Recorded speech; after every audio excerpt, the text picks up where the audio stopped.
ازاي هنستعد للدراسة ونجهز اولادنا ونجهز دماغهم للدراسة. 3 نقط مهمين جدا احب اركز عليهم. رقم واحد، يا ريت نبدا من دلوقتي نعدل مواعيد النوم بتاعه الاطفال. الصيف طبعا معظم الاطفال متعودين يسهروا للفجر ويصحوا بعد الظهر، فطبعا دي حاجه مش كويسه خالص لنشاط المخ. فنبدا من دلوقتي بالتدريج كده. الاطفال اخرهم الساعه 11 12 بالكتير قوي، يا ريت 10، ويصحوا الساعه 8 9 10 بالكتير برضو، عشان يبدا الساعه البيولوجيه بتاع دماغهم تستعد لمواعيد الدراسه. رقم اتنين، ده التوقيت المثالي انك تعملي صورة دم كاملة وتتأكدي ان طفلك ما عندوش انيميا او فقر دم قبل الدراسة، وتعرضي صورة الدم دي على دكتورك، تروحي له كده عشان يظبط لك الدنيا.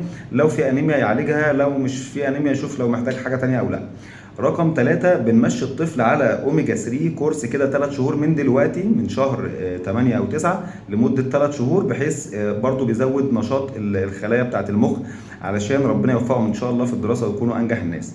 اكتب لنا عمر طفلك في التعليقات، وانا اكتب لك على نوع اوميجا 3 كويس بالجرعة المناسبة لعمر طفلك.